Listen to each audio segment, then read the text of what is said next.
Hello, this is Brian again to another clip. Wow, look what I found.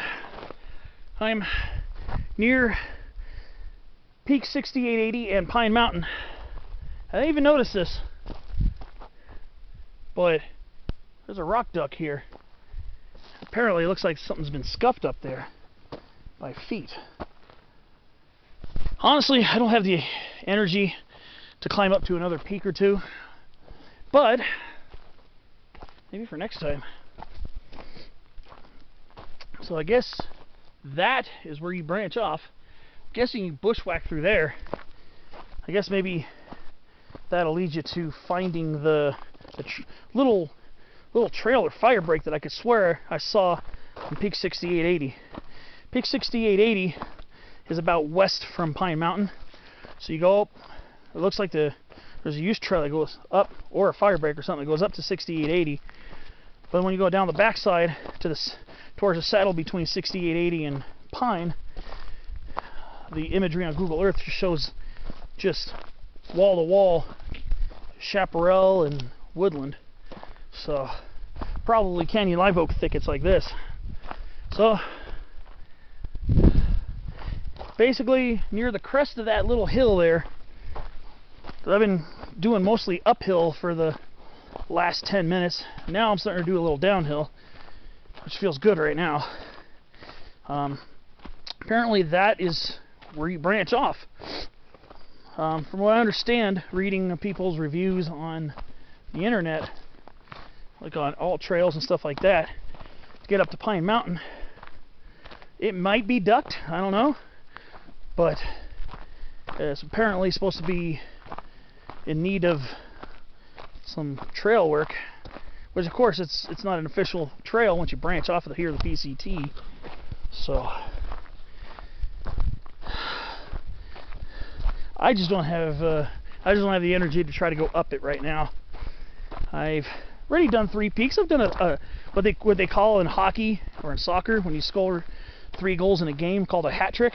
I know they call it in hockey. I don't know if they call it in soccer, but in hockey, you get 3 goals, you get a hat trick. Well, I did 3 peaks today, which is a hat trick of hiking, peak climbing. So would have been 5 or 4. Would have been at least 4 if I decided to go up that, but I'm good. I think I want to start making sure I have enough daylight to get down. I mean, I got a headlamp and a flashlight.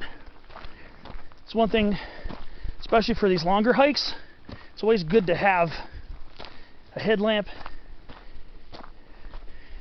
and a flashlight. The more the merrier, and more batteries than you'll need. I probably have too many batteries, but at least I got plenty of batteries in case I have to do this in the dark. Most of this stretch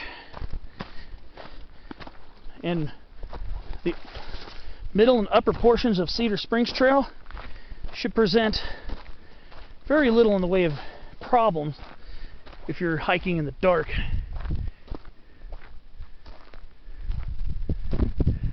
However, if you're hiking the lower portion where the canyon is, sometimes the trail's very faint near where that meadow area is, where all those box elder maple trees were. So sometimes it gets a little faint in that canyon just above it and that meadow area.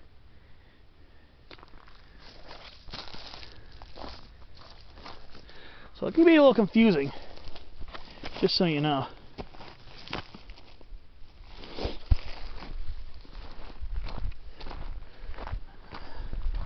It's more of that barberry. Huh. Really cool little low-growing plant. About its fruit, when it ripens, it's kind of like a grape. Sometimes they call this plant Oregon grape. A lot of our California natives, they'll call them Oregon grapes sometimes, or Mahonias. It used to be listed in the genus Mahonia, and a lot of old literature will list it as in the genus Mahonia. Again, I'm not 100% sure whether that's Berberis aquifolium variety dictyota, or Berberis pinnata pinnata. Quick little look up at home will remedy that. Otherwise, I might have been tempted to do a spotlight, but I kind of want to do it when those bushes have fruit on them, because fruits are, when they ripen, they're an attractive purplish blue. Now, comes the next question with that. Are they edible? I keep finding conflicting things about that. Some people say yes. Some people say you shouldn't eat barberry fruits, or Oregon grapes, if you like to call them that. So,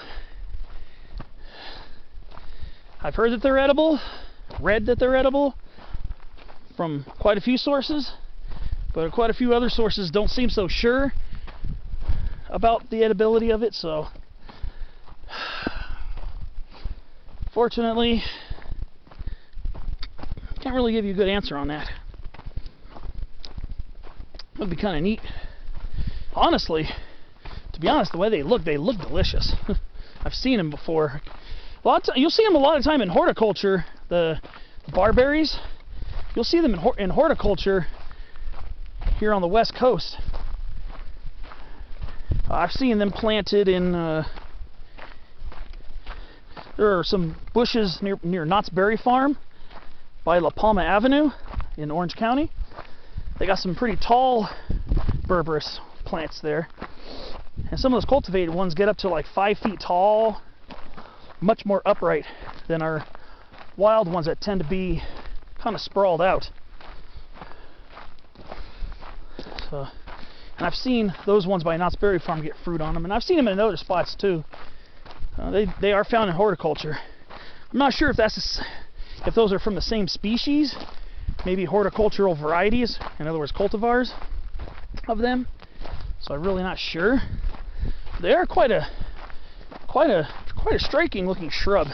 They get these kind of yellowish flowers in the spring. They're kind of small.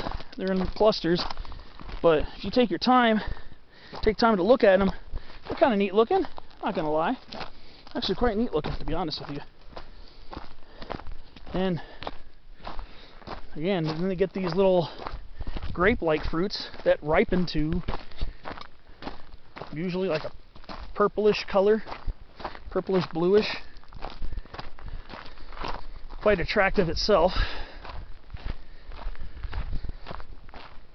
I got to do some more research on what types of Berberises are planted in cultivation. If they're related to our native species, or if they're foreign, or in other words, not from Southern California. But yeah, look at that divine view. I know I talk a lot about plants. There's a lot to this hike other than just the plants. And honestly, to me, today the plants have really been, for me, the star of the show, because it's just an incredible variety here in this beautiful chaparral. And believe me, I love chaparral. But also have peak climbing, some basic scrambling, good exercise, a good workout. It's not a really extremely hard hike, but for me and my fitness level, it's definitely quite a step up from what I've been doing. Like those little 3-4 mile hikes, 2-3-4 mile hikes that I've been doing. So it's definitely a big step up. First time in a while I've done a double-digit mileage hike. But this is how I start getting back into the old Brian from 2019. That's what I'm going to call myself, the old Brian.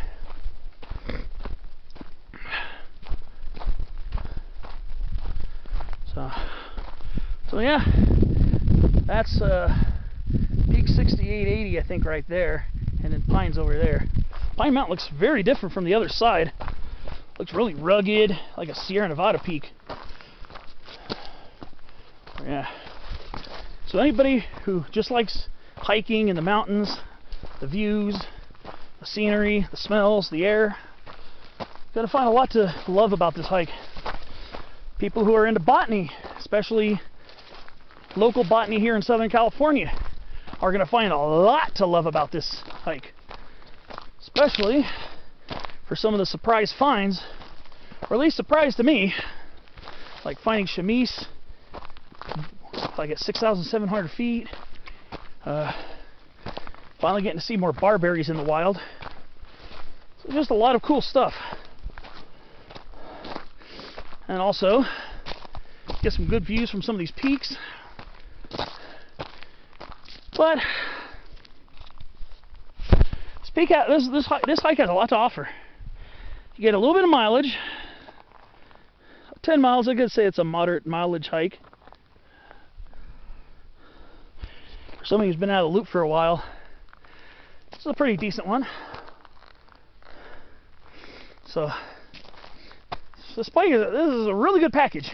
This hike is a really good package deal if you want sights, awesome botanical finds, wildlife sightings, if possible. A lot of chipmunks today. And I saw some domestic cattle down near the base of the trail. So seeing animals, plants, some good views, great exercise. This is very highly recommended. Well, I can't say that the next one will be my last one, but it might. My last one will be just a quick little wrap-up video. But who knows what I'm going to find on the way back. Something I missed on the way out. So, might be another video before the final one. I don't know.